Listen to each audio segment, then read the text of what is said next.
Hello and welcome to episode 40 of the Arena Regulars podcast. I'm Zach. And I'm Jeff. And we're your source for weekly Drunken Magic the Gathering arena content. Yep, basically just two regular dudes drinking irregular beer and talking about Magic the Gathering, and in particular their online client, MTG Arena. That's right, and it's episode 40. Hooray! We made it to 40. I don't know if that's a specific milestone, but it feels pretty big to me. It's a milestone to us. Yeah, exactly.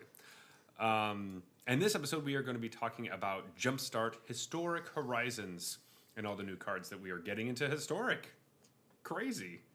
It's a lot. Yeah. It's a lot of them. But first, each week we both bring a beer, we drink our own, then drink each other's, and rate them on a scale of bronze to mythic, and choose the best for last. So with that, Jeff, what's on tap?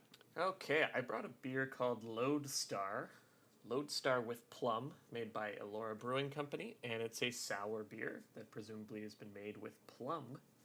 And other than that, there's pretty much no other information on the can. So looking forward to giving this one a try. Perfect. What have you got? I brought a Thai PA from Louis Cypher. I see what you did there. Yeah, well, they did that. I didn't make that up. It's a coconut and lemongrass IPA. And it is 6.5%, and the can has like a tiki-looking dragon thing on it, which fits with the Thai PA. You're going to give it a tie? Yeah, I'm going to give it a tie. There you go. Magic news. Wow. Okay. So there's going to be a huge patch this next week on August 10th. And Arena's gonna be down for like 4 hours. They're gonna fix some stuff. But the weird thing about it is that now it's such a big patch that we're gonna have 2 different ranked seasons in Arena. Huh. It's weird. Yeah, so from the 1st to the 10th, we have 1 ranked season. And then from the 10th again to the 31st, there's a 2nd ranked season. It basically just has to do with, I don't know, how high you get and qualifications and blah, blah, blah, all that kind of stuff. But for some reason, they had to do it this way, so I'm guessing the patch has something to do with how they rank people, and also how they implement cards. So basically, after this patch, expect a lot of problems. So just be ready for that. Yeah. There will be bugs. Use the bug report thing.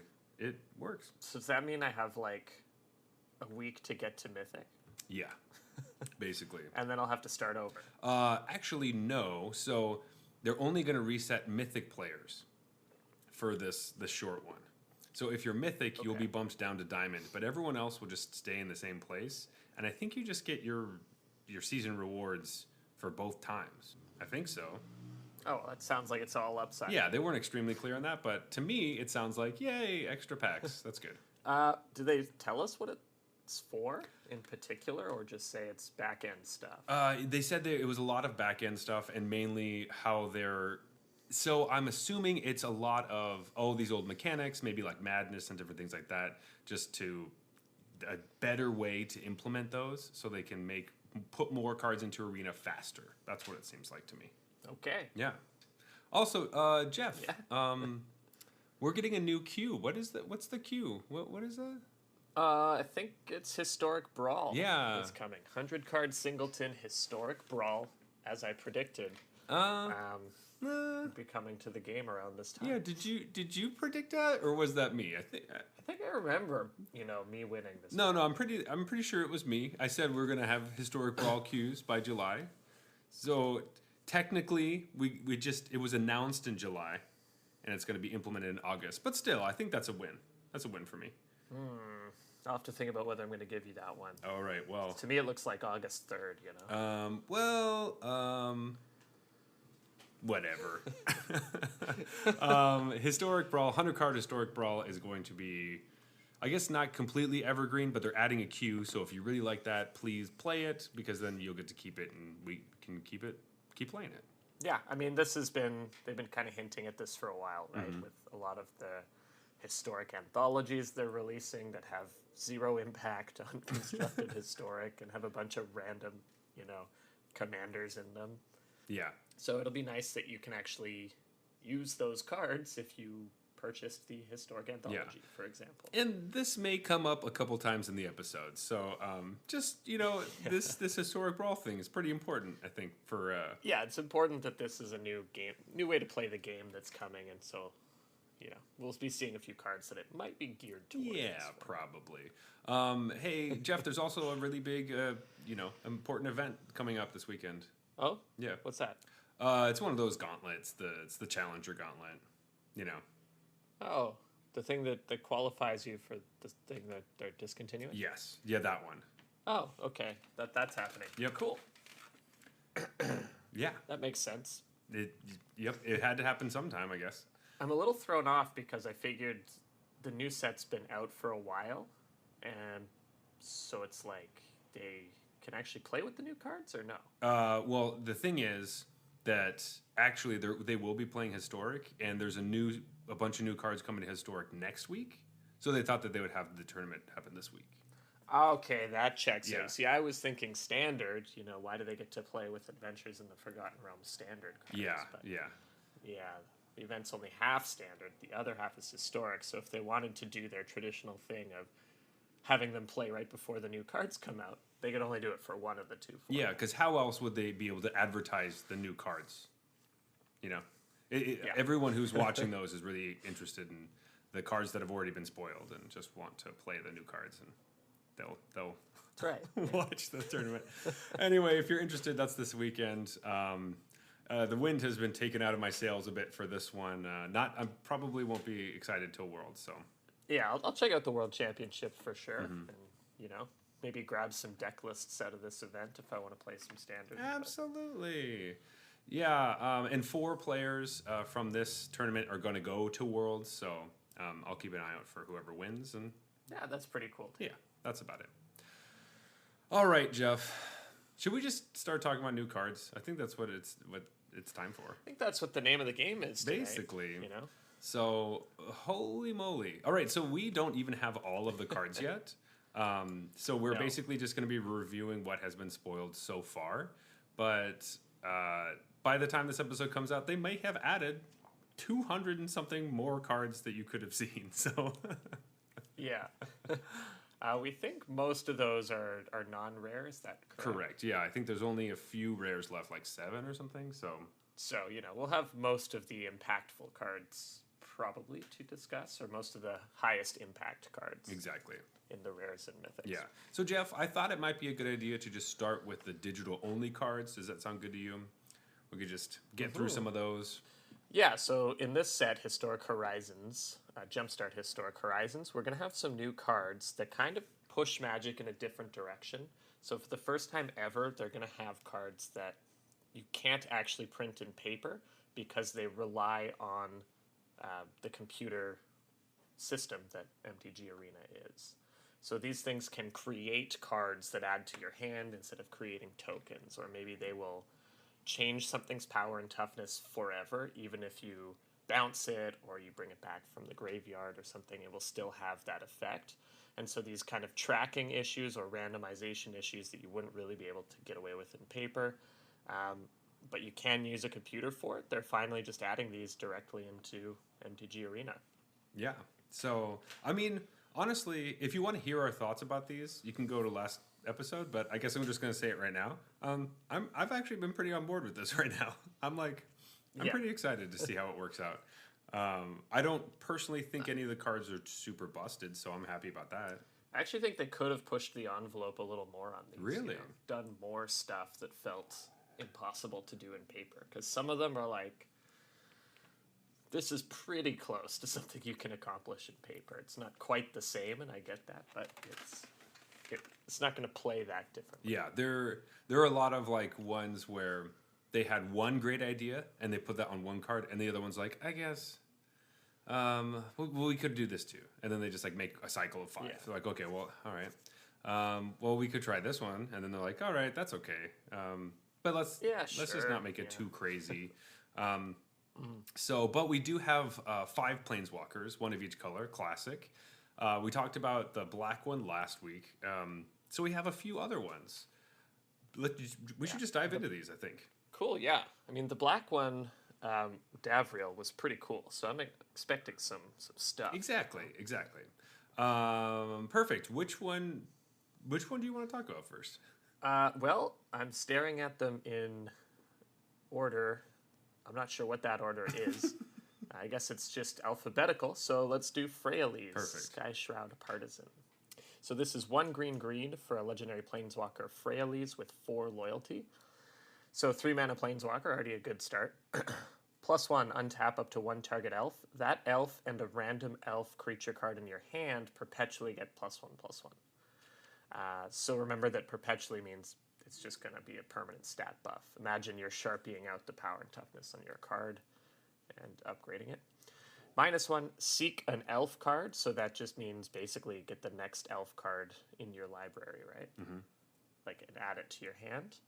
And then -6 is conjure a Regal Force card onto the battlefield. So that basically makes a token, except that the token is not a token. It's a card. Exactly. Yeah, so, and just to note, Seek just gets a random elf out of your deck. Okay. Not the next one. So, this is actually one of the ones that I could see just slotting into elves, or at least being tried out, because I love that it's 3 mana. That's awesome.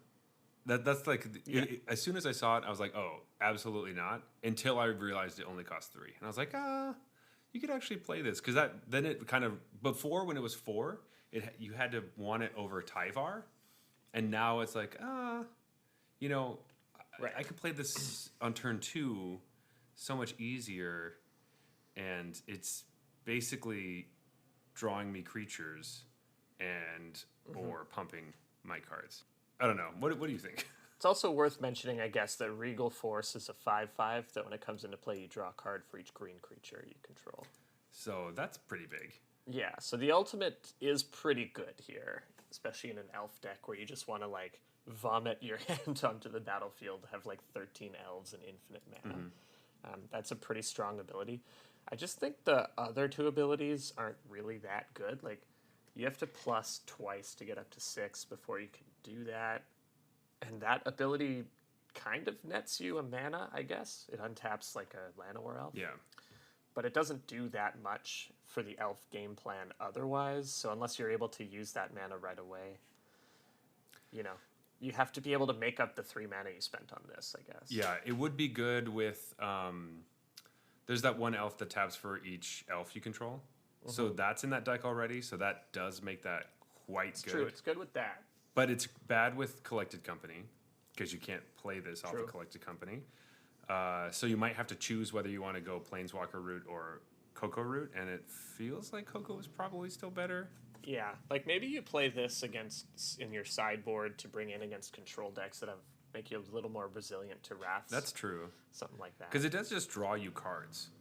Like, at the very least, Yeah, it'll exactly. draw you an elf every turn until it dies. Like, yeah, and it'll draw a non-land card, right? Exactly. So, so I don't hate it. It's not blowing me away, which is great. I love that these are not blowing me away. I can't. Yeah, that's going to be a common theme. I can't explain how important it is that they don't do that, but they do seem worth trying, but not so much that I'm going to be like, why the fuck did they print this card? Oh, sorry. Why did they make this? They didn't print it, but why did they make it? Yeah, we can't even say that anymore. I know. We don't know how to complain about these How cards. do I complain about these? But anyways, I'm going to jump forward to talk about the new Kiora. So this is Kiora, the Tide's Fury. It's 3 and a blue for a 4-mana Kiora Planeswalker. You can +1 to conjure a Kraken Hatchling card into your hand. You can +1 also to untap target creature or land and prevent all damage that we dealt to and by that permanent until end of turn. Until your next turn. And then you can -3 and you may sacrifice a Kraken. And if you do, you can create an 8/8 blue Kraken creature token. So this one is also, well, number one, this card has been getting a lot of attention because of the artwork. I don't know if you've seen this, but on Twitter, people have been talking about like just the way that the artist that made this, what's her name?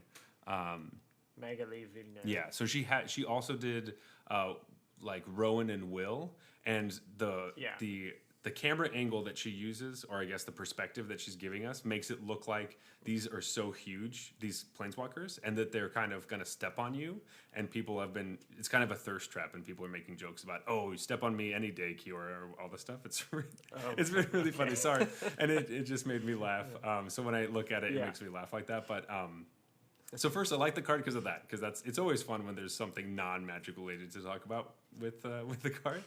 However, I don't think it's already a hit. Yeah, exactly. I don't think we know what the Kraken Hatchling cards are. So Kraken Hatchling's an old card. It's just an 0/4 for 1. All right, so you get an 0/4 for 1 mana that goes into your hand. Not awesome. Ramping you or untapping a creature that is like amazing blocker, or stopping one of their blockers basically, because you prevent all damage that would be dealt to and by it. That's pretty good. Feels like it has enough use cases. Right? Yeah, at least it protects itself. It's a pretty good plus. Yeah, especially because if it's a plus, right? And it's also nice because if you happen to have Krakens out already, or a Changeling or something, you can just play this for 4 mana and get an 8/8 Kraken, and she's still alive. You just ultimate right away. Plus, if you have that artifact that lets you use Planeswalkers twice in the same turn, you can conjure a Kraken Hatchling and then untap an island to cast that Kraken Hatchling. That's true. That's a combo. That is a combo. But ultimately, it's a big dumb 8/8. Doesn't have hexproof, so I don't know. This card has like a cute story, but seems just okay. Yeah, overall seems fun if you get it in your Jumpstart packs, but I probably wouldn't be spending any wild cards on this. Like, the plus ability is really not that different than just making an 0/4 token. Mm-hmm. You have to spend 1 mana, so it's slightly worse. But in a lot of situations, it's pretty similar to that. This is one of the ones where I'm like, I kind of wish they were showing off the digital-only mechanics here. The first 2 did a good job of that, because the first 2 are like, you're conjuring a regal force, something huge. This is the only digital thing is conjure a Kraken Hatchling. Which is a card that already existed before, so you could technically play this in paper. Because you just have... And Regal Force did too, but that was like an 8-drop that you wanted to, it's cool. Yeah, but... I feel like conjuring lame stuff is lame. Well, also, conjuring a Kraken Hatchling you could do in paper, because you just have a stack next to you and you put it in your hand. With Freyalise, you seek an elf card from your deck. You can't do that in paper. Right. So this is another one of those. All 3 of Freyalise's abilities are digital. Yeah, only, so. And basically none of Kiora's are digital only. All right, so I'm ready to move on to the red one. Okay, so next up is Sarkhan, Wanderer to Shiv. So I'm always a fan of Sarkhan cards for some reason, so I'm already excited about this. 3 and a red for 4 loyalty, Sarkhan Planeswalker. +1, dragon cards in your hand perpetually gain. This costs 1 less to cast. And you may pay X rather than pay the spell's mana cost, where X is its mana value. Okay. 0, conjure a Shivan Dragon card into your hand. And -2, Sarkhan deals 3 damage to target creature. Now, I could get behind this. I think I can, too. This is what I'm talking about. Conjuring something awesome. How much cooler is it to conjure Shivan Dragon than Kraken Hatchling? Yeah, of course. Yeah, absolutely. Shivan Dragon's, of course, so much better than that. I like that, basically, Sarkhan's going back to all the Dragon Matters cards. And making them easier to cast, and you continually plus to make cards cheaper and cheaper to cast, so you can play a Shivan Dragon for 2 red mana. Awesome. Or not even 2 red mana, just 2 mana. It could be mana of any color. Oh, no, never mind. No, you'd have to spend 6. Lies. That's lies. Because it either makes it cost 1 generic less, or you can pay whatever colors. But not both, right? I don't think so. I don't know. I think it works both work at the same time. Oh, does it? Oh, that makes it a lot more interesting. It basically means it makes all your dragons 1 cheaper, but then also means the dragons in your hand color doesn't matter. That's how I'm reading it. And also means that if you plussed Sarkhan 6 times with a dragon in your hand for each time, or a Shivan Dragon, let's say. You play this, get a Shivan Dragon. Nobody kills this for 6 turns. You plus it up 6 times, you can play Shivan Dragon for free. Is that what that means? No, I think you have to pay 2 at the least. Okay. At the lowest. So that's what I was... But you could still just pay 2 of any. You don't have to pay red. But it says you may pay X rather than pay the spell's mana cost, where X is its mana value. Yeah, so I think its mana cost is going down, right? But its mana cost never goes down by a colored pip. So you get its mana cost down to red, and then you can pay 2 rather than pay its mana cost. But its mana value never changes. Its mana value will always be 6, right?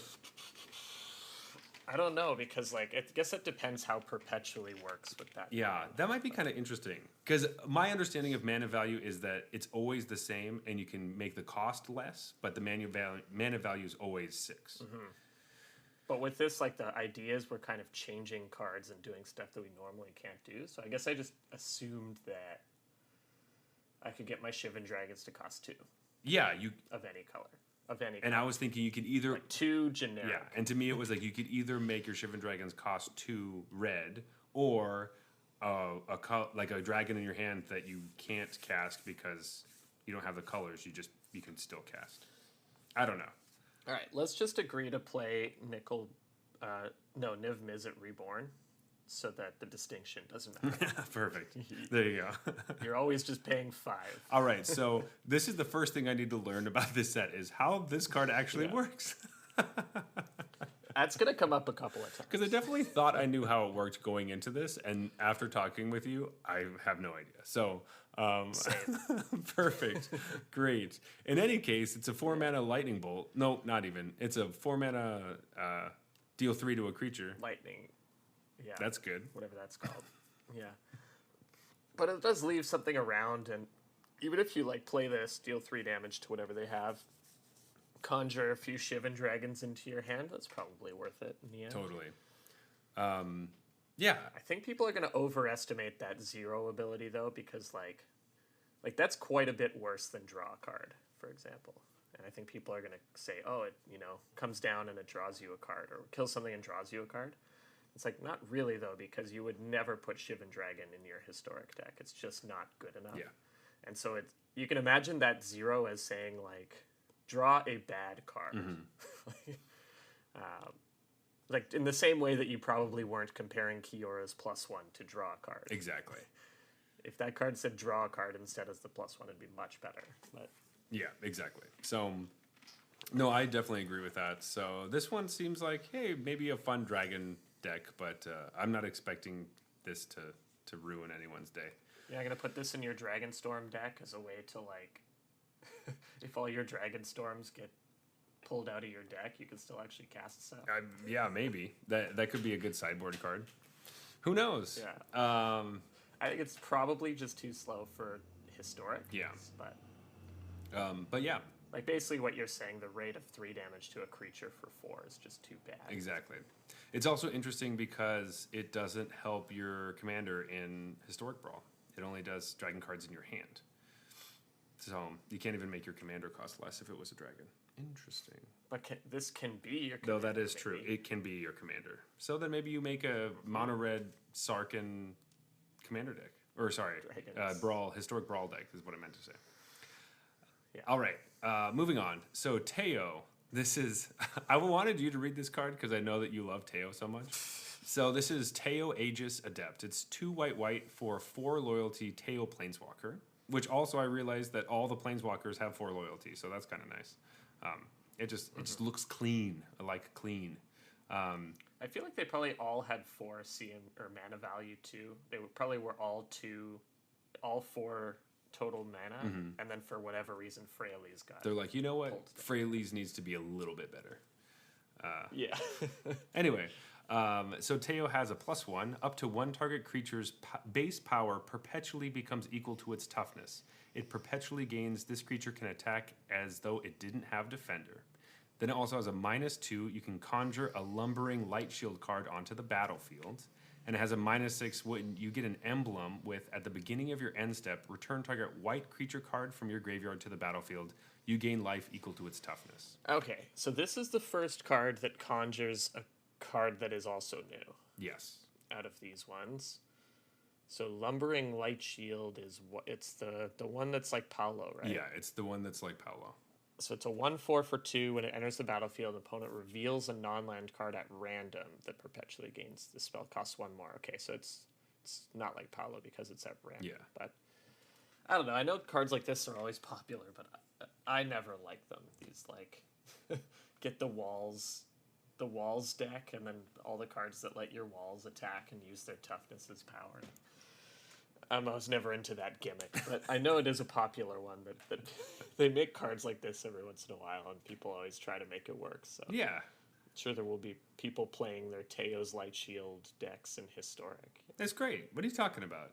We got mono white, recursion, we get walls coming to life and being bigger. Yeah. You know what? This works really well with the Kraken hatchlings, because then you have a 1-mana 4/4. That's right. So there you go. You put Teo and Kiora in your Arcades Historic Brawl deck boom. or whatever. You heard it here first. That's what you got to do. That's the secret tech for the new format. Yep. But besides that, I mean, it's nice that Teo can conjure a card to the battlefield, which is really good, instead of your hand. But for the most part, yeah, this goes in that one deck, and it doesn't really do anything else. But also, hey, Teo is doing Teo things, and good for you, Teo. Good for you. Totally. I like that Lumbering Light Shield doesn't even have defenders, so the -2 and the +1 are a bit clunky. Yeah, that's just an extra thing for, I don't know. You put this in your, like, Shadrix deck or whatever, right? Chandrix? Yeah. That giant crab thing. Because then it's just fucking huge. Anyway. Exactly, yeah. That is the idea. All right, so after that, through all the Planeswalkers, I'm still like, I don't know if I already don't care for Planeswalkers all that much, but they're fine. They're fine. Yeah. Davriel's definitely the coolest teaming one, and then Freyalise, I think. After that, I'm about right. Yeah, there's some stuff for people to explore. Kiora is kind of my least favorite, no matter how thick she may be. You don't want Kiora to step on you? Oh, so sad. No, probably not. No. I did want to jump to like more of a random card. This is just some honorable mention. I could have waited till later to talk about this card, but I want to do it right now because before I forget. Yeah. So okay. I mean, what are the odds of that? Yeah. So Long Tusk Stalker is a single green mana for a 1/1 cat, and when it enters the battlefield or attacks, you get an energy token or counter, and then you can pay 2 energy, and it gets perpetually +1/+0, and then you can choose a creature card in your hand, and if you do, that card also gets +1/+0 perpetually. So yeah. I just thought this was really interesting because this is the first time they've printed an energy card since Aether Revolt. Well, why? Why did they decide to do this now? It's so weird. Like it is. It's to support the Cats deck, man. Yeah, is this the Cats deck or is it like the energy deck? I guess and energies. Is this the card that helps energy be a deck? Maybe. I think like this is an aggressive card, right? So you really want to. The energy decks right now are all like Aetherworks Marvel. Yeah. I mean, I was playing that one, the Pummeler deck, for a while. That was fun. This could fit into that Pummeler deck. Yeah, okay. It could be a Pummeler. I guess card, no, because giving your Pummeler +1/+0 is kind of actually that sounds pretty sweet. Perpetually. You because then you have Pummeler in your hand, and then you just perpetually keep making Pummeler huge. So when you play it, they're like, "Oh shit, that's like a 5/1 Pummeler." We found it. It's for the Pummeler. It's the Pummeler deck. Oh, then that. And it's also like a riff off of Long Tusk Cub, just for the. But it's better because you don't have to hit them to get the energy. Awesome. And because it costs 1 mana. And it costs 1 mana. All right. I started this being like, this is really strange. I'm not extremely sure, but I'm ending it with, I'm probably going to make sure I put this in a deck. I'm going to craft these because it's an uncommon. I just thought, it's so crazy that they just decided energy was worth adding one single card of energy. Yeah. Just seems baffling. I don't know. Maybe there's an. I think we did get there. I think they wanted to give some help to Pummeler. Yeah. So it does it right there. Does this mean that one of the packs is just energy, and it's just a bunch of energy cards? Who knows? Maybe. Maybe they could be adding some more energy cards. Not necessarily though, because this will just be in the cat's.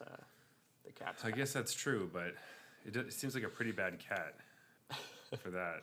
Well, you can immediately make it a 2/1 when you attack, right? So it's kind of a 2/1 for one baseline. Okay, all right. So you're saying it's a Savannah Lions. All right. Okay, well, anytime they can make a... It's slight upgrade because it pumps something in your hand. It makes the other long-tusked stalker in your hand a Savannah Lions as well. That's right. Yeah. Interesting. And then you go like triple, you go long tusk stalker, turn 2 double long tusk stalker. Ooh. And activate the long tusk stalker twice, and now you're off to the races. Yeah. Okay. I mean, sure. All right. I'm down for that. That's fine. Another card people are talking about is, and people who aren't just Zach, is Mana Gorger Phoenix. Yeah. This is red for a 2/2 creature Phoenix with flying. It can't block. Whenever you cast a spell, if it's in your graveyard, you put a flame counter on it for each red mana pip in that spell's mana cost. And then if it has 5 or more flame counters on it, return it to the battlefield, and it perpetually gains +1/+1. So it has a bit of an Arclight Phoenix vibe, but it doesn't have haste, and it triggers off any spell instead of just instants and sorceries, but they have to be red spells. So is this another piece in the Arclight Phoenix deck, or are you just literally just playing this in mono red and it just keeps coming back constantly? That's where I would look. I think Phoenix doesn't really want this because it has so many like opts and random blue cards that are just there to trigger Phoenix. You could do maybe a mono red Phoenix and rebuild the deck entirely, right? But this kind of seems like worse Arclight Phoenix for that style of game plan to me. Yeah. I'm more into what you're talking about. Is this is just your 2-drop in your mono red aggro deck, and you're just going to incidentally get it back for free every once in a while. Exactly. Yeah. I don't know if they're still playing Goblin Chain Whirler, but that gets you almost all the way there. So yeah, it gets you more than halfway. Yeah. So I kind of like it. I mean, people are thinking it's very strong. I'm not as high on it as a lot of the community seems to be. Yeah, I don't think I am either, but it does seem very powerful. So I wouldn't be surprised if this ends up being a card that sees play, but I also wouldn't be surprised if it doesn't. Yeah. So that's kind of where I'm sitting on this one. I'll let other people prove to me that it's good before I crack Exactly. I need to lose to this quite a few times before I'm going to start crafting it. I'm fully aware that I might be complaining about this card being too good in like 3 weeks, but yeah, exactly. What were they thinking? It's so obviously busted. Gosh. But the fact that it doesn't have haste is a huge difference. Like Phoenix is so hard because they just attack you out of nowhere, and this can't. And also when it gets really huge, it can't block either. So I don't know. Maybe this and Flame Skull could be pretty interesting. I think we'll have to see. Another card I wanted to talk about that no one else is talking about. Yeah, classic. All right, so this is Boneyard Aberration. I was going to ask if it was the skeleton dog. Okay, yes, it is the skeleton dog. You're right. That. No, so close. Yeah. So it's 4 and a black for a 3/3 skeleton dog, and when it dies, you exile it. And if you do, you get to conjure 3 reassembling skeleton cards into your graveyard. So the reason that I think this is interesting is that, well, number one, the art is a skeleton dog, except for the skulls are human heads. So... And it's like a Cerberus kind of thing. Yeah, it's a 3-headed dog. Is that what a 3-headed dog is? Yeah, so it's a 3-headed dog, except for the heads are human skulls, not dog skulls. You know, it's strange. Why is it a dog? Anyway, but this card was actually already printed as one of the mystery booster like playtest cards, and it's almost word for word exactly the same as that playtest card. So it's really cool to see that they have already been, you know, those playtest cards were playing outside the physical world for a lot of them. And it's really awesome that they're like, hey, we already had these designs. We've been thinking about this stuff for a really long time, actually. We can actually do this now. Boom. Will this... I could appreciate that. Yeah, that's the main story about this card. I'm not excited for it, really. But... I was like, it's just so expensive. Oh, What's no. he going to say about No. I don't think it's very good at all, and you shouldn't really play it. But the story behind it, I thought, was worth reiterating because, hey, we might see more of those.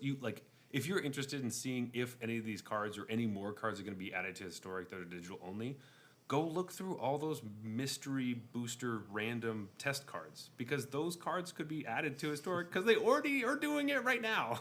Yeah, that's pretty neat. Yeah. Another card I wanted to talk about, getting down to the common level here.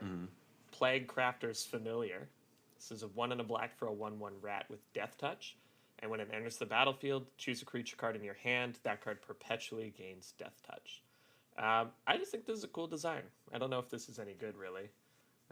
But I like the idea of playing with perpetually that's not just stats. Yeah. You know what I mean? And the fact that this does it to a creature in your hand is a little different. Because a lot of the perpetually cards feel like they could just be auras and will mostly play like auras most of the time. There will be corner cases where they're different, but for the most part, they're just auras that don't trigger your SRAM. And so... Sucks. This one actually feels like a new use of perpetually, or a cool use of perpetually to me that's still simple, it's still a common, but it's actually... Like an aura doesn't do this. An aura doesn't do what this does. Exactly. I also think it's nice that there is a cycle of them. So there's like a white version, a blue version, a red version, and a green version of the Plague Crafter's Familiar. Now, as you were saying, all of them give a keyword except for the green one, which just pumps it, which is like, womp, womp. Not as exciting, but, green stuff has to be big, And this card in particular combos with Goblin Chain Whirler. Ooh, yuck. Put that on your Goblin Chain Whirler, and it's like a version of that Jund combo from Guilds of Ravnica Standard or whatever, where you'd hit him with Death Touch while the trigger's on the stack. This facilitates it slightly. Now, you still have to go one and a black on turn 2 into triple red on turn 3, but you basically turn your Chain Whirler into a... Wrath. Into a 3/3 Wrath, basically. But it leaves the 3/3 around, and the nice thing about the fact that this is digital now is, like, in the past, if you were to do something like this, you would have had to reveal the Chain Whirler to prove it's a creature. And this, I don't think you have to do that. I don't think your opponent's going to know that you have the Chain Whirler with Death Touch. They only know a card in your hand. Actually, do they even know? That's one thing that'll be interesting. I don't think it'll even tell you if it misses. It might, I wonder if there's going to be like a split second where you can tell that they're choosing, and you're like, they have something in their hands going to have it. Oh, yeah, in traditional arena style. Yeah, you have to, play the pauses. But yeah, I agree. I think that's really cool, and definitely the Death Touch is super, super sweet. I did want to talk about a card that we've seen many times, but a new wording on this card, which is, I don't know. How are they going to define this? I think I know how they're going to define it, but it's kind of strange. So Sky Shroud Ambush. Do you, though? Yeah. Is 1 and a green for an instant. And it says, target creature you control fights target creature you don't control. All right, that's a magic card, normal. It says, when the creature you control wins the fight, draw a card. So I'm assuming that winning the fight means that your creature survives and theirs does not. Because that makes sense. So it's not that... It would be pretty surprising if it was anything else. Yeah. So I don't think it's super confusing. And you could probably play this in paper, but I guess it's just there's some rules thing that would make it really just a nightmare to prove who wins a fight. And there could just be a weird, arguments about this. But anyway, it doesn't seem ridiculous to put this into paper. But I'm glad we have wins now. And you could just say, hey, I won we're going to fight and I'm going to win. Like, that's kind of, that's funny. Totally.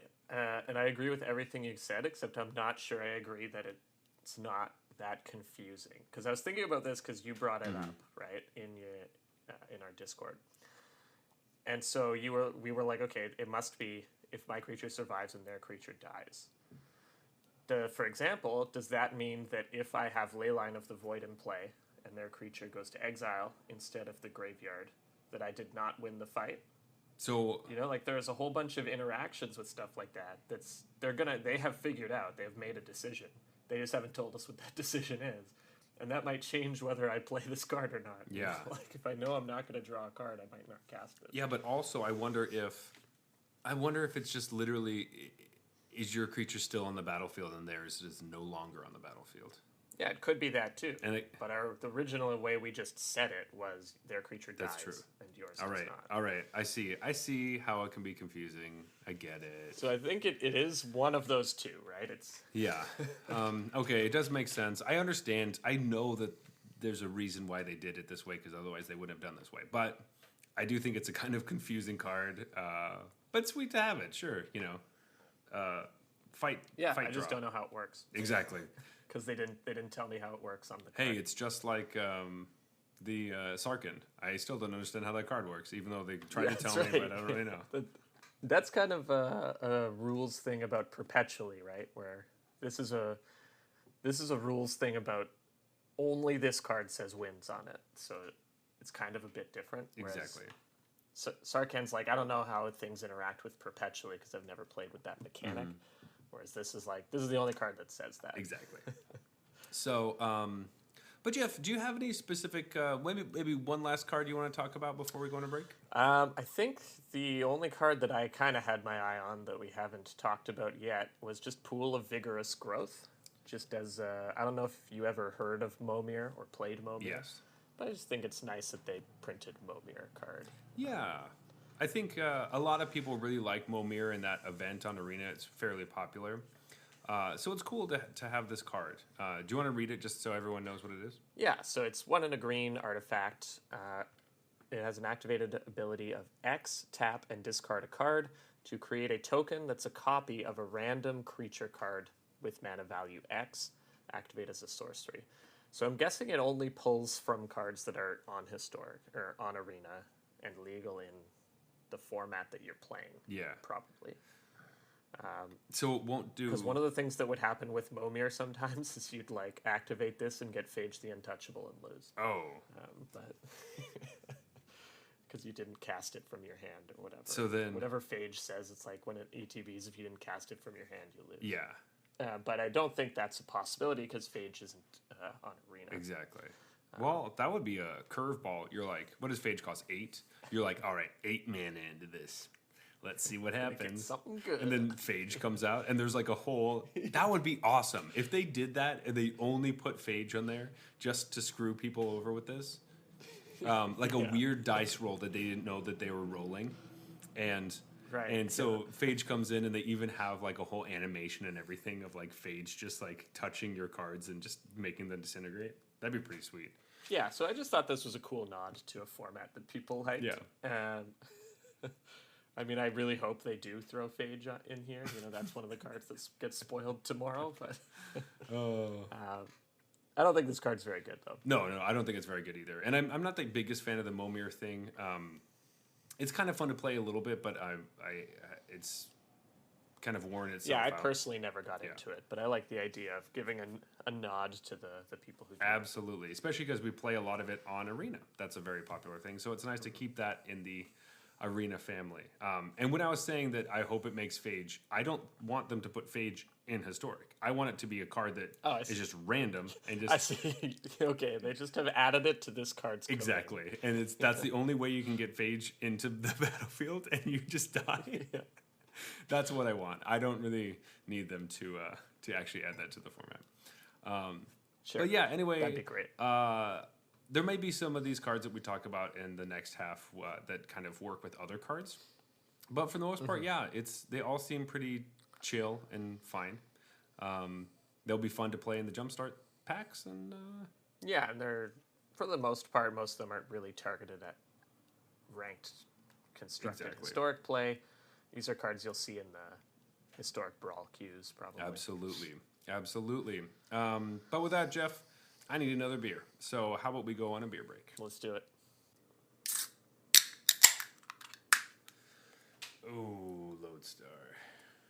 Ooh, this color is really nice in this. I know, the color wasn't quite what I expected. Were you thinking it was going to be a bit darker? It's kind of a bright pink. Yeah, I was imagining like a dark purple, because plums I think of as being dark purple. So yeah, but just the skin, the inside isn't so dark. So I guess when you mix it together, it kind of makes this pinkish. It's similar to like the can color. I like that. Yeah, mine's not. All right, Jeff, you ready to get into these new cards? I guess old cards that are coming to Arena, which feel brand new. Yeah, so a lot of them are brand new to us because I didn't play any Modern Horizons. So. Like anything, yeah. And most of these cards are from Modern Horizons 1 and 2. So, hooray.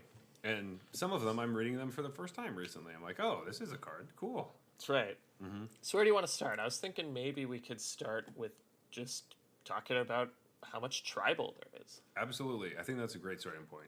Yeah, so now there is a caveat, I guess, that, you know, they've included support for, I don't know, at least 10 tribes.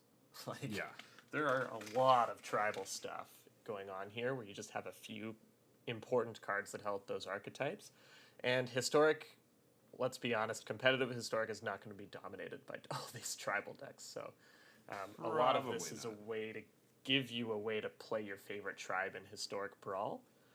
But I actually think there's some power bumps here to some, you know, tribes that could push them into, you know, tier 2 in Historic, and some of them even tier 1. Yeah, I definitely agree with that. At first, I was pretty surprised to see all the different tribes. I was like, "What? Why are we adding slivers to Historic?" I'm kind of confused. And like the squirrels felt more on theme because there's a lot of squirrels in the Modern Horizons stuff. So I'm like, okay, that makes sense. I guess they're popular. But then the more I was looking at everything, I was like, oh, it feels like there are a ton of cards that are just tribal cards. Wow. But yeah, I definitely think that what we were saying earlier is that a lot of these cards are coming in because they are for 100-card Historic Brawl. So that's great. That's awesome. There are some sweet commanders coming in here too. So check all those out if you want to build those decks. It just seems like tons of fun. That's basically a lot of this set just looks like a ton of fun. And it's not going to... Totally. Like we're getting injected the mother load of extra cards into Historic. And there might be just a handful that could be a problem. Just wait until I'm horribly wrong and like everything's busted. Yeah, everything's busted. Yeah, are there any tribes that you know spoke to you in particular? Well, I do like squirrels. I think that's fun, and the bear things. Yeah. But I really think the one that actually popped out the most, which was really surprising to me, actually, was the Merfolk tribe. Actually, yeah. So they just got some, you know, A-list Merfolk spoiled today, like massive ones. So we got Master of the Pearl Trident, huge all-star for a long time, and yeah, it's basically Lord of Atlantis. Yeah, it's basically Lord of Atlantis. For those of you that have been playing long enough to know that card. Yeah, and then I don't know how to say this name. I think it's Sveilun. Sveilun. Okay, I like that. Or Sveilun, because the Y comes first. Yeah. Sveilun of the Sea and Sky. Okay, I can see that. And this one's a new Modern Horizons 2 card. But both of these seem like huge heavy hitters. Like, oh, damn, I have seen Merfolk decks in the past, but this is like, oh, Mono Blue Merfolk, fuck you. And you can also play the Simic Merfolk too, because of a new digital card that we didn't talk about earlier, but I do think would go in this deck, or at least you would try out for a little bit, because it seems pretty interesting. So it's Shoreline Scout, which is a blue mana for a 1/1, and when it enters the battlefield, you can exile a Merfolk or land card from your hand, and you get to conjure up a tropical island card into your hand. Yeah, that's pretty good for smoothing out your hand. Feels really good. Like... It changes all of your bad hands or mulligans into, well, I can turn one, play the Shoreline Scout, and then I can turn any creature I don't need into a land that I need, or turn any, oh, I only have islands? Sweet. Well, now I'm going to have a green source because I'm going to go get this. or anything. So I think this is definitely worth making. Like, it just seems the strongest to me. Yeah, I mean, they got 2 really strong lords just added, so, and it already had some strong cards from like you're talking about the Simic Merfolk from Ixalan. The Ixalan block. Yeah. Like it had the Kumena guy, and it already had another 2-mana lord that gets +1/+1 or whatever to all your Merfolk. It already had some strong stuff going on, so wouldn't be surprised if you see a Merfolk deck backed up by a few Spell Pierce kind of thing going on.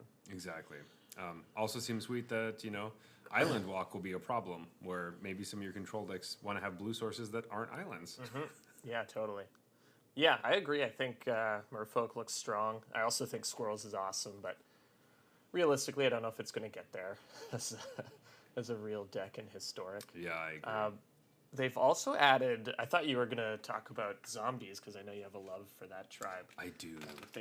They've added some pretty high-power zombie cards, too, with the Dark Salvation and Diagraph Colossus. These were kind of the cards that made zombies the best deck in Standard when these cards were around. I don't know if they'll be able to do that much heavy lifting in this higher-powered format, but I did love that deck, because it was a tribal deck that was just built entirely around grinding. Like, you could get these draws that were explosive and you have 100 creatures by turn 3. You could also get these draws where you just had the Crypt Breaker or whatever, and you're just outdrawing your control opponents. So even when they Wrath of God you and get a 5-for-1, you're still ahead on cards. And I thought that was a really cool deck. Yeah, that is. We don't have Crypt Breaker in our in Historic, do we? I think we do. Yeah, I think it was printed in a previous add-on to Historic. Yeah, Crypt Breaker was in Historic Anthology 1. There you go. But overall, like, probably whatever your favorite tribe is, like, even if it's ninjas or slivers or squirrels, you're going to be able to play that in Historic Brawl. And I feel like probably at the start, the Historic queues are going to be just riddled with tribal decks, too. Like, everyone's going to want to test out their favorite tribe, Oh, of course. Oh, yeah, for sure. I'm also pretty excited for ninjas. I liked ninjas quite a bit, and Ninja at the Deep Hours was one of my favorites, so it's nice to see it joining the format. Totally. Also makes some of those Pauper events a lot more interesting, because Ninja at the Deep Hours is a really good Pauper card. That's true, yeah. And, like, Humans has always been kind of close in Historic, and they just got Thalia's Lieutenant, which is, like, just a huge card for them.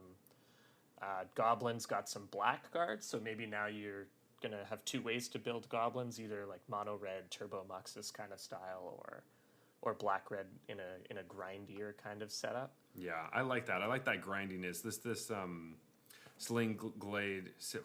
Oh my god, my mouth is already all over the place. Sling Gang Lieutenant. That card looks awesome. Always seems super sweet, especially because we can play Siege Gang Commander as well. Yeah, like, you might find that Goblins doesn't even play Muxus anymore, because these cards are just cheaper and will win the game by turn 6 on their own. Exactly. Yeah. Maybe they just play Muxus in game 1 and then side out Muxus for a grindier. Yeah, there's lots of stuff you could do. I like that. That's a cool idea. I'm hoping this pushes at least 1 or 2 different tribal decks up into tier 1. We've already talked about Elves. Elves has been around for a while as a fringe deck. Because I think tribal is just good Magic, and it's like it always brings me back to being a kid when everyone had their tribal decks, and like the tribes all played differently. Absolutely. I mean, like, when I started playing, it was Legions, so that was literally exactly what we were doing, and this is all I thought Magic was tribes. Was so cool. And I know it's a really big entry point for players. So having, I haven't played a ton of like Brawl, but since Historic Brawl's coming, I will for sure sit down and put together like a sweet tribal Brawl deck, because now I can. And I'm like, sick. And I can play that whenever I want, as opposed to before where it felt like I could only play it for a couple days. Now I can play it if I ever drink too much in a draft and have to stop drafting and I need something to do. Playing like drunken Historic Brawl sounds amazing. Perfect. There's like no repercussions. I can just have a good time. Perfect. Totally. That's exactly what I need at that point. Yeah, I'm gonna have to look through my collection and see what commanders stick out to me. Yeah, absolutely. I do want to point out the artwork on one card. Of course, yeah, because you haven't commented on enough art. No. I mean, I'll definitely do a lot more of it too. We are getting another like wizard tribal card, which I've always thought was pretty interesting. It's almost exactly like one of the ones we got in Dominaria, the like blue legend. But Harmonic Prodigy is like a red version. It's like a 1/3 for 2. It has prowess and like trigger shaman and wizard things trigger or whatever, blah, blah, blah. It doesn't really matter. I don't care about that, all that stuff. All I want to say about this card is that it looks like Kung Fu Hustle. You know, remember in Kung Fu Hustle? Yeah. There's like these two guys who play like this big string thing, and it shoots like these sword things at the people that they're fighting in this village. And that's exactly what this person, it looks like they're playing. And even like the flavor text is like each note strikes with deadly precision. Awesome. Yeah. Love it. I'm definitely not going to play wizards or any of those things, but that I would have never looked at that card except for the art look like that. I'm like, oh shit, it's Kung Fu Hustle. This is awesome. Great movie. Now I'm going to have to craft it. Just for that. It's a rare, whatever. 4. Yeah. 4. Never play it. Should we just make a Kung Fu Hustle deck? Just what have to. cards Kung fit? Fu Hustle Historic Brawl deck. We need Deflecting Palm really badly for that. Then we True, don't have Deflecting Palm yet, do we? We need to petition. I don't think so. Petition to get Deflecting Palm so that we can make our Kung Fu Hustle deck. Oh god! You got to play like what, Monk of the Open Hand or something. Perfect. Love it.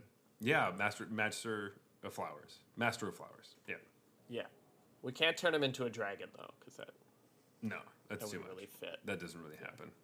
But, so you can only... You have to let them attack him, because he can't go down on his own. Yeah. Anyway, are there only, like, non-tribal cards that you think, like, oh, this seems pretty sweet? Like, either this is going to add to a existing deck, or maybe it's becoming a deck in itself. Yeah, so one deck I always kind of have my eye on just because I like it, but I never feel like it's actually good, is like red-black Pyromancer or red-black Arcanist, whichever name you prefer. And there's actually a lot of just individually powerful cards in this set that play well with that deck's strategy. So the first one is Seasoned Pyromancer, which is 1 red for a 2/2. When it ETBs, you discard 2, then draw 2. And create an elemental for each non-land you discarded. And then you can also pay 5 and exile it from your graveyard to get 2 1/1s. This card has proven to be like really good in those types of strategies in Modern. Gives you another way to Faithless Looting, fill up your graveyard. It just is a good mid-range card. It provides 4 bodies a lot of the time. And then maybe even 2 more later on. So I like that guy. And then just, Dragon's Rage Channeler. It's just a 1-mana 3/3 flying with upside, so it's like pretty crazy. Yeah. In a deck that can fill its graveyard reliably, this is a 1-mana 3/3 flying. Yeah, and we have decks that do that in the format already. So new toys for decks that already exist.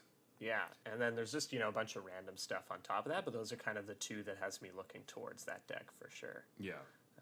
For Arcanist, I do like that addition of Bone Shards. Yeah, that's another really good one. Yeah, because right now they're playing the same. It's like a sorcery speed, 1 mana, sacrifice a creature, destroy target creature or planeswalker. But the added... It's like Bone Splinters or something. It's very similar. It's very similar. But I like that you could also discard a card, because there are situations in that deck where I want to be able to play it and I have an extra land or something I can get rid of, or maybe something I'm going to recur. It doesn't matter if it goes in the graveyard. So being able to just spend 1 mana and discard a card to also kill a planeswalker is a lot better, in my opinion, than having to spend like 5. Totally, yeah. Because if you don't have your Pyromancer out to generate the elementals to sacrifice for free, that card gets... Oh, I think it's called Spark Harvest, actually. Spark Harvest? That card gets a lot worse. Yeah, it gets significantly worse. So I do like the addition of that. That's pretty sweet. But... like, obviously, I'm really interested in seeing what the enchantments are going to do. So, I was thinking, Scythus? Is that how you say it? Scythus? Scythus? Harvester's I would Hand? say Scythus, I think. Okay. But, I obviously don't know. Yeah. All right. So we'll go with Sithis. Sithis Harvester's Hand, which is the enchantress that is Celestia. So all the like enchantment decks right now are either Azorius or Orzhov or Silverquill, I guess. And so this would be either another version or like adding green to one of those decks. If you wanted to get another enchantress or just a different type of one, or maybe instead of just being auras, it branches out into doing other enchantments, because we also got Sterling Grove and we got Sanctum Weaver, which are pretty big for those decks. It seems like there's some recipe for a deck in there somewhere. I don't know if it's like a new prison deck using 9 lives and Solemnity. Very scared of that. But it could be, and then could be really interesting.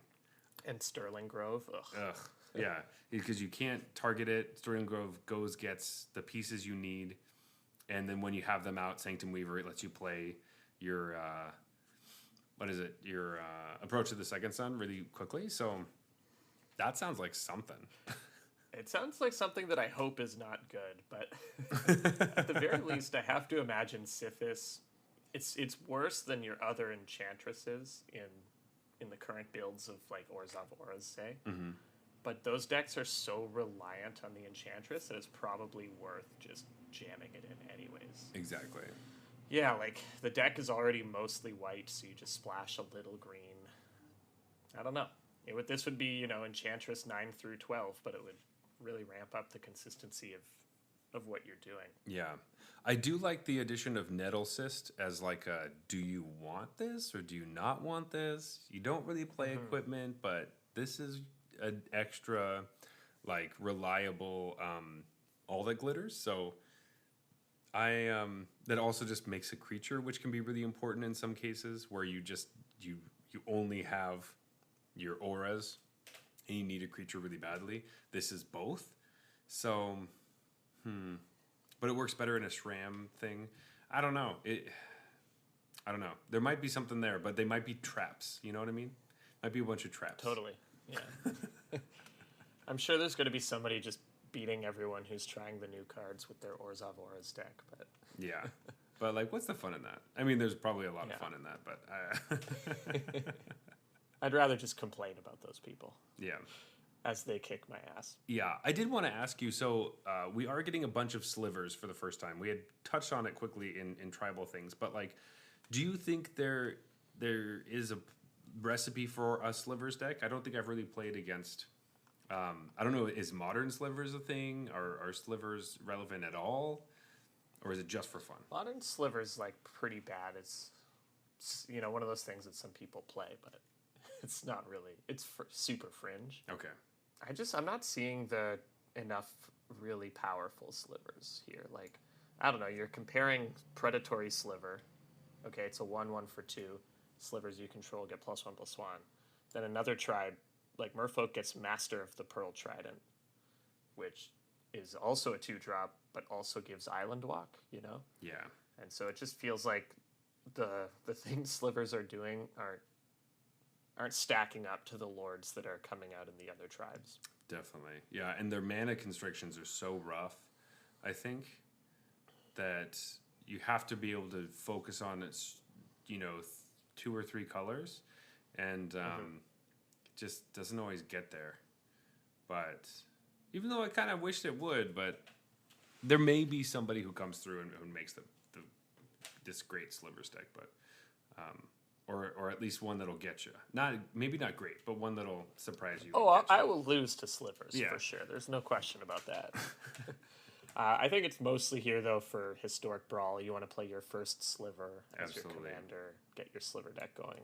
Yeah. A lot of people really, really enjoy that. Totally. But we did get hardened scales. That's good. Yeah. So, there's always been people testing out these kind of Abzan or green-white +1/+1 counters decks, and they kind of revolve around abilities like this, but those abilities are currently, before this set, have been stapled to Grizzly Bears. Mm-hmm. And so getting one that's a 1-mana enchantment really ups the power level of this deck. Absolutely. I still would need to see it, because I think when you don't have stuff like Walking Ballista, the deck just gets so much worse, but I could see it, I could see it being good. Yeah. Is like the best thing turn 1 Hardened Scales, turn 2 Luminarch Aspirin. And then you have a 3/3. Yeah, that's not bad. That's not terrible. It's not like, busted. That good though. You're still just attacking for 5 on turn 3. It's like pretty good, I guess. That seems pretty good. It does. I guess even more if you play another, for lack of a better term, +1/+1 counter lord on turn 3. Yeah. Could be interesting though. I definitely think this is one of the pieces that it really need, like this, especially in the 1 mana slot. Like, hey, some of those decks will probably be popping up as well. So yeah, absolutely. And also just the addition of Parallel Lives as well for token decks. Yeah, no, we kind of already had something like this, right? Yeah, so we have the white one, the Anointed Procession. Yes, that's the one. So this just kind of, if you're playing green-white tokens, this gives you another copy of your most powerful card, I guess. Yeah. Still think it's just a 4 mana enchantment that doesn't do anything right away is probably not good enough for Historic, but yeah. I mean, this will be breaking Arena, right? People were already breaking Arena with Anointed Procession. That's true. Yeah. Creating way too many tokens, especially against Sparky for sure. Yeah. But I wonder, like, is there anything with Anointed Procession, Parallel Lives, and Sarah the Benevolent where you just like make 2 4/4 angels or more? Maybe. I mean, that's still just like all of those are 4 drops. Yeah, that is true. They're all 4 drops. So it's like, I don't know, if you pull that off, your opponent probably deserves to lose. But yeah. Yeah, and so Sarah the Benevolent, another cool planeswalker that I like that they added it here because it never really got off the ground in Modern. It just wasn't really good enough. But there are people that play the kind of blue-white Flyers deck in Historic as a budget option. And so now they have a Mythic Rare that they can put at their top end if they want to upgrade their budget deck. That's really true, yeah. One potentially new deck that I'm pretty excited about to move off of kind of existing archetypes. Although I guess we were already doing that with our Anointed Procession, Sarah Angel. Give me a real archetype. Sorry that I have like garbage archetypes to talk about. No, this one's probably not going to be good either. Okay, this perfect. Is gonna be fun. I am looking at Restoration Angel, and I want to do. We already have Ephemerate, right? That came with Strixhaven. Yeah. So I want to do like a Bant Blink kind of deck. Relive the glory days of that. So they gave us Restoration Angel and they gave us Soul Herder. And both of these go in this kind of Bant Blink deck. And I'm just imagining blinking Thragtusk and blinking Timeless Witness every turn. And just all value with no real way to actually win the game. That's what I'm thinking about. That does sound good.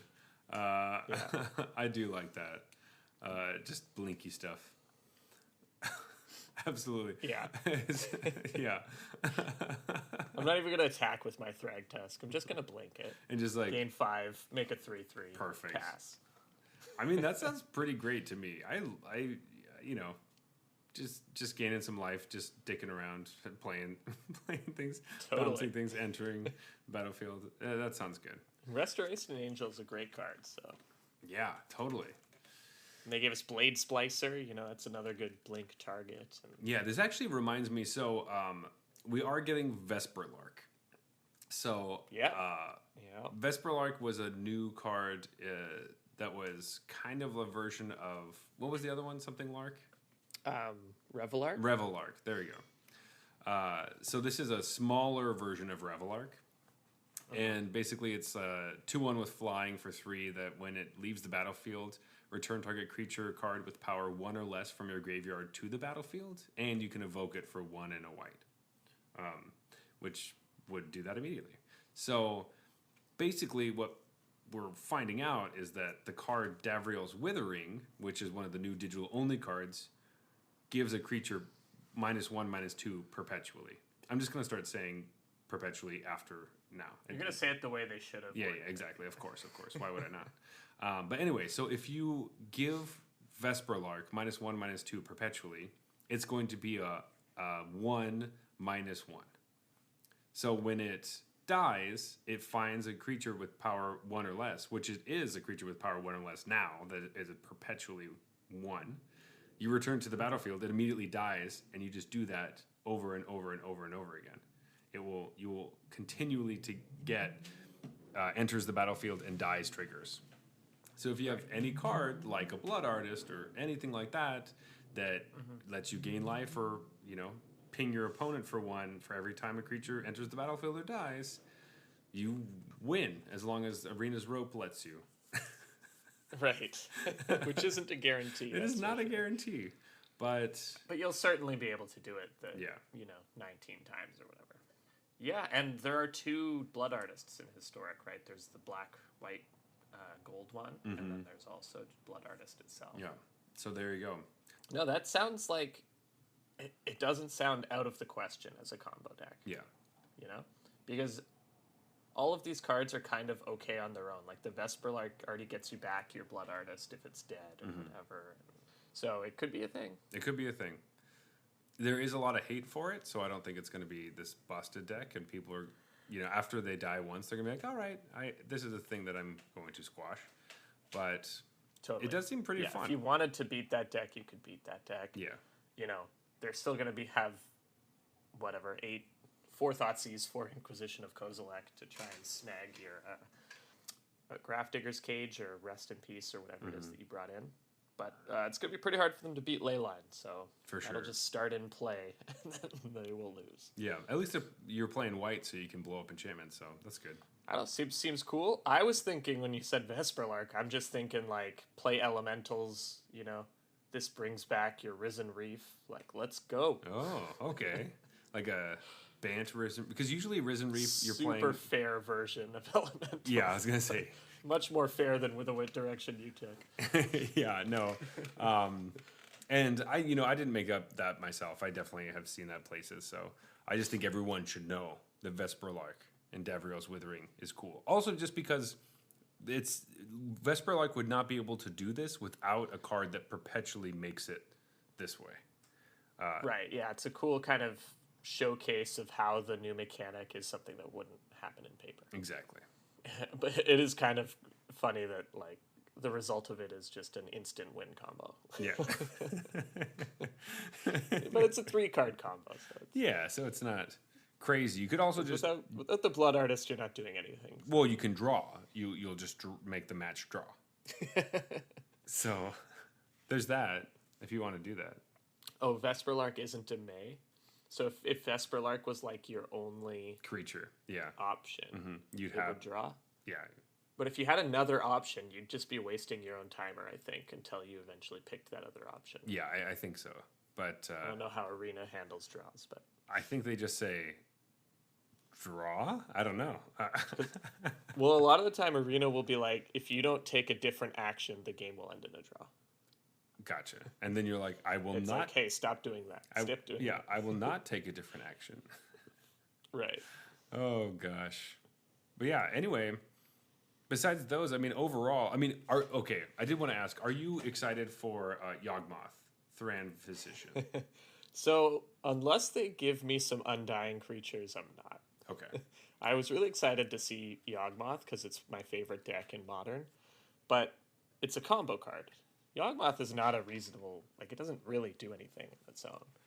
And so, as is, I don't know, maybe this will show up in some build of humans in the sideboard or something, who knows? Or as a, card to fight the humans deck because it has protection from humans. But this is a combo card, and they haven't given us the other combo pieces, so... Yeah. Well, we do have a bunch of commons and uncommons that we don't see yet, so there could be some of those pieces in there. Maybe. Because a lot of those are commons and uncommons, so we will have to see. Here's hoping. Here's to hoping.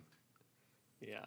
But overall, I'm feeling just excited for this new world of Historic we're going to have, which is just stuff. Here's cards and things. Ugh. That should be their tagline. Exactly. That's what it feels like. Here's cards and things. Yeah. So I'm I'm just excited for whatever this is.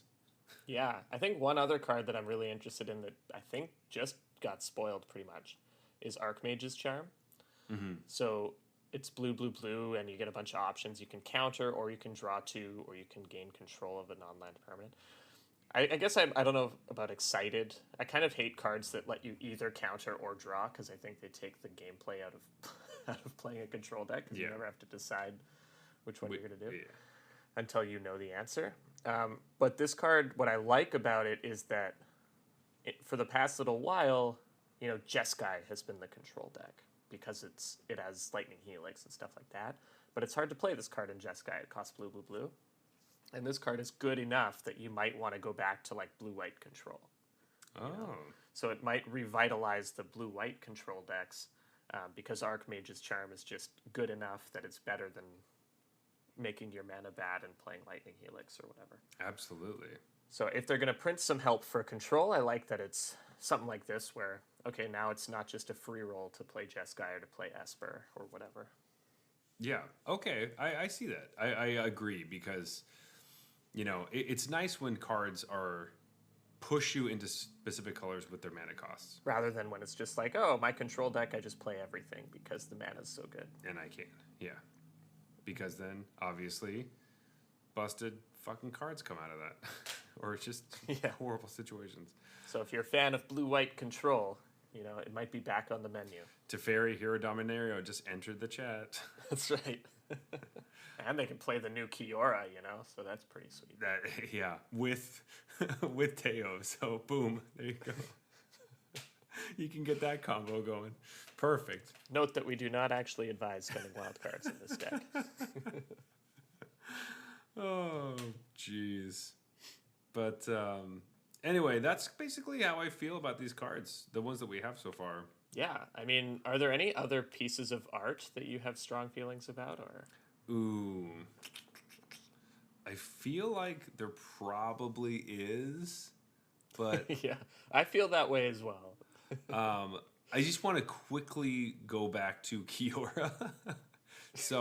But this is actually worth looking for and finding. So on the card, on Planeswalker cards, they always make art big enough for the actual card, and then all the text goes over it. So there is art. You can see her feet. Like, it goes all the way down. So in the corner, on the bottom, if you see the actual piece of art, in the water, you can see a clownfish and whatever the other one is. But basically, it's Dory and Nemo. This is his dad. I don't remember his name.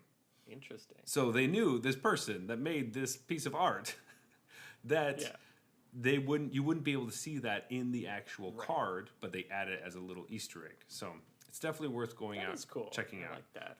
Another reason why Kiora's art is pretty sweet. So that was worth it. Yeah. Did they also do Sarah? They did. Sarah the Benevolent is also the same artist as Kiora. Yeah. Wow.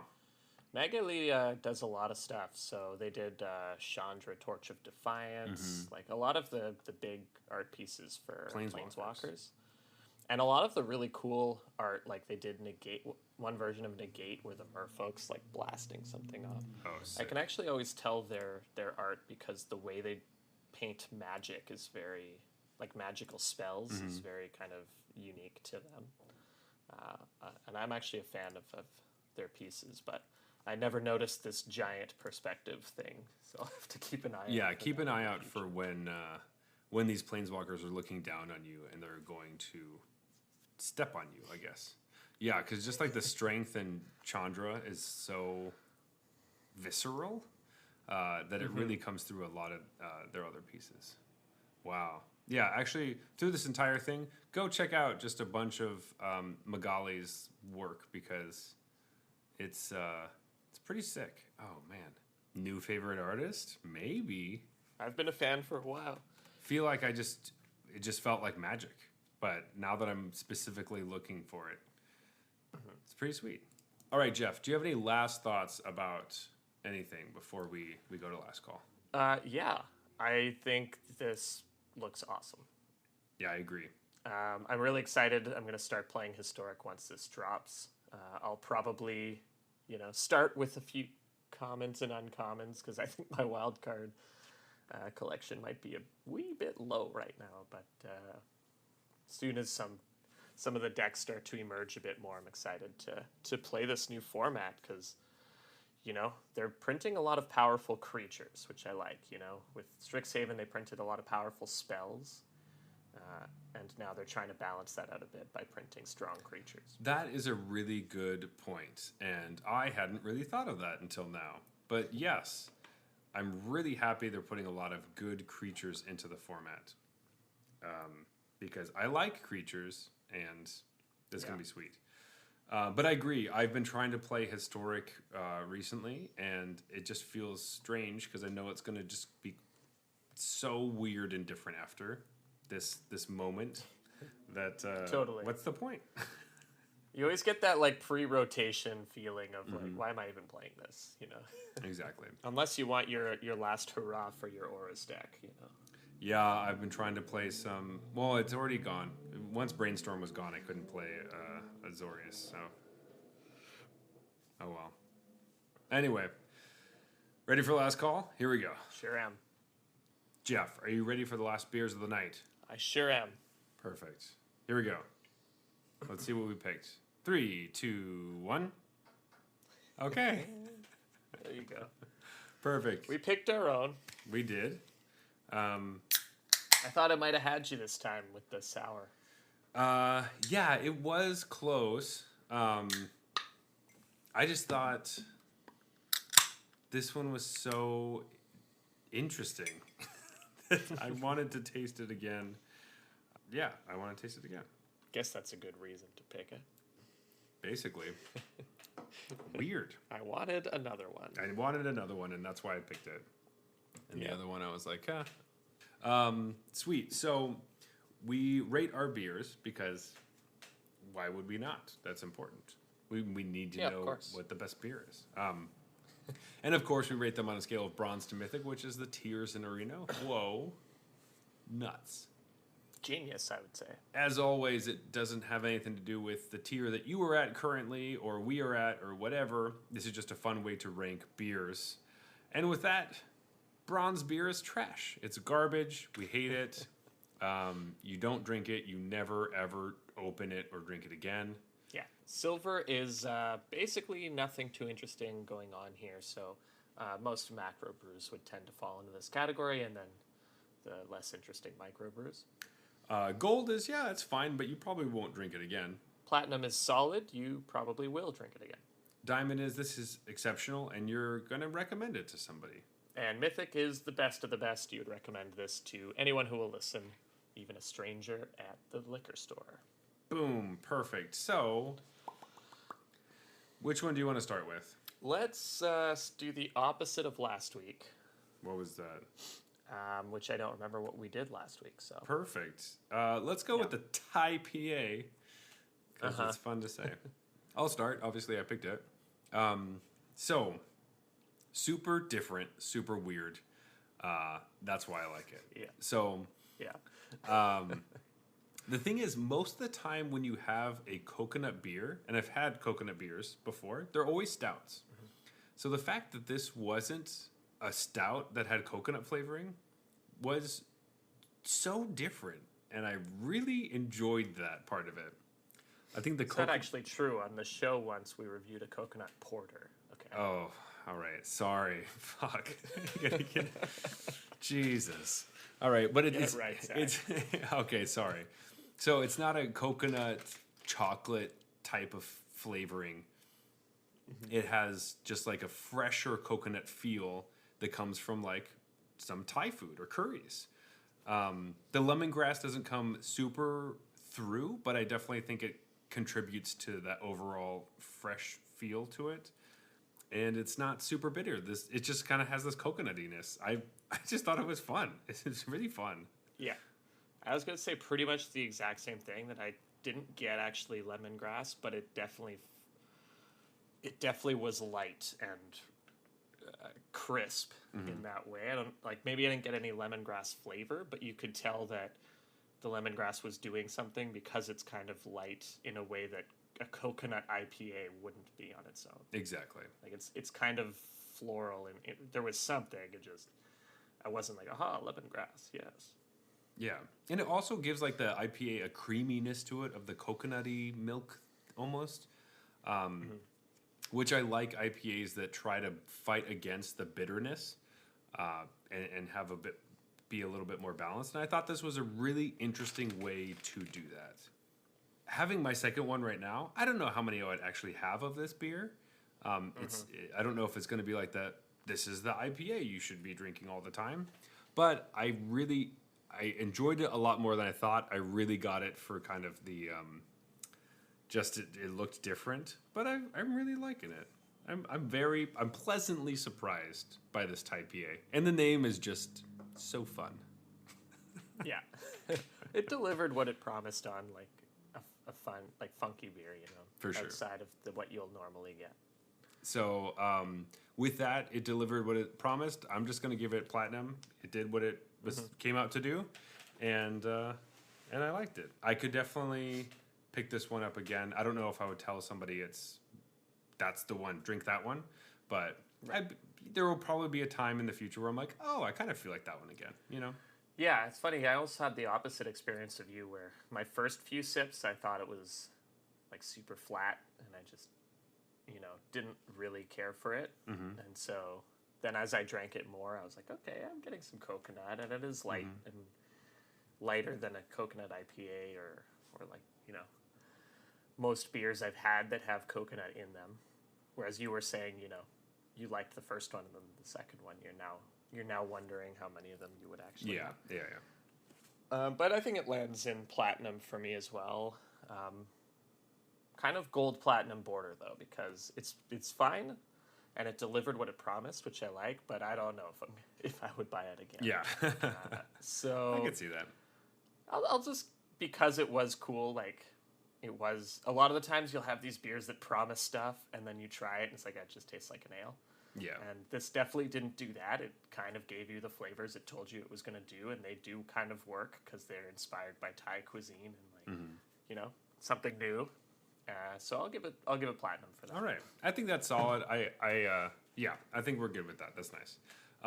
Lodestar, you picked it. What are your impressions? Yeah, it's good. I mean, it's a sour beer, and you definitely taste the plum, I think, which is supposed to be the star of the show, I guess.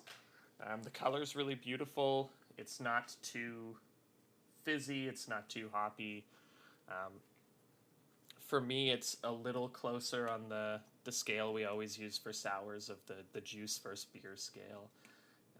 I'd like it slightly more towards the beer side of things. And so I think that would be my main criticism of it. It could be beerier. Yeah.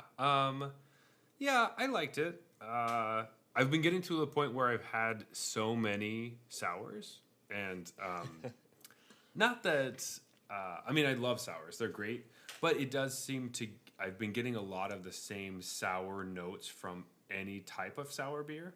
You can definitely tell that there's plum in this one. It's not like right in your face. It's quite subtle, but I think the color really bumps it up. I enjoy that quite a bit, and I think that it was nice. It's definitely I definitely enjoyed having it. I think the can and the label looks nice and it's enticing. I also like the idea that the can is almost the same color as the beer. That's kind of cool. Because originally I'm looking at it, it's like a bright pink and purpley. And I was like, why did they decide to do that? And besides the plum, and then you're like, oh, it's because it's the color of the beer. That's nice. That's what the beer looks like. Yeah. So that was actually a pleasant experience to go through. So I would probably... But as far as like sours go, it's not my favorite. And I don't know how much I would drink this specific sour. Just because it has just very similar tones to the other ones. But I'd probably do the same type of thing. I'd put it on the gold and silver border. And sorry, not gold and silver. Oh, damn. I was like, wow, really went far down. No, the gold and platinum border. And I'd probably bump it up to platinum just because I think the coloring and the whole, everything that went into making it look the way that it does, and with the can and everything, it definitely bumps it up for sure. Some niceties there. Yeah, I think... For me, it's also going to land in platinum, but I was thinking if you just take this beer, and then you take whatever, a standard pale ale, and you mix like 40% pale ale, 60% this beer, that beer would get diamond for me. Really? So you're, I mean, we should try that sometime, honestly. Yeah. That sounds gnarly, I think. I wonder if we did this, if we took a pale ale from Allura and mixed it with this, if enough of the ingredients would be close enough that it would work well together, that could be pretty interesting. We'll see if that works. I mean, that'd be kind of interesting. That's what they should do at their plant. Just, okay. At their brewery. Just fill this with like 40% of whatever their stock pale ale is. Water this down with pale ale, and that'd be right where we want it. That's hilarious, because to me, I'm like, you know what? They should... this would taste really good if I poured it into a glass and cut up a couple plums and put it in the glass. If I added some plum juice. Yeah, there wasn't enough plums. Yeah, if you just take some plum juice, pour it into this, I think it would be a bit better. Because you have like you're making a shandy with the sour and a pale ale, and I'm just making a regular shandy with the sour and some juice. Oh, all right. Well, I think that it is closing time. And Closing time. You can always reach us. You gotta learn that song at some point. We say this every week.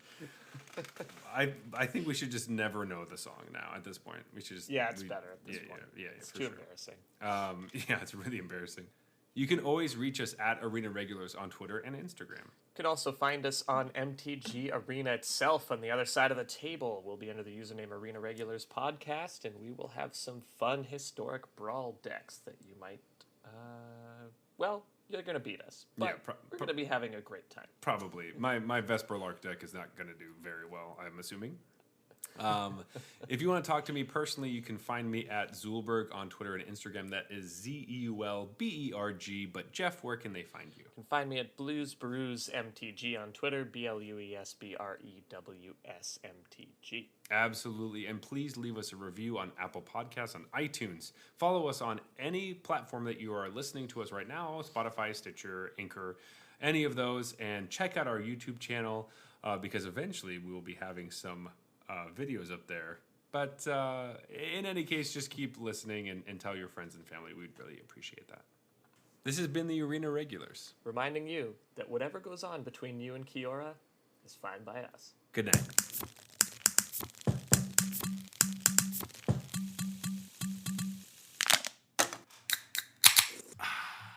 All right, that's fine.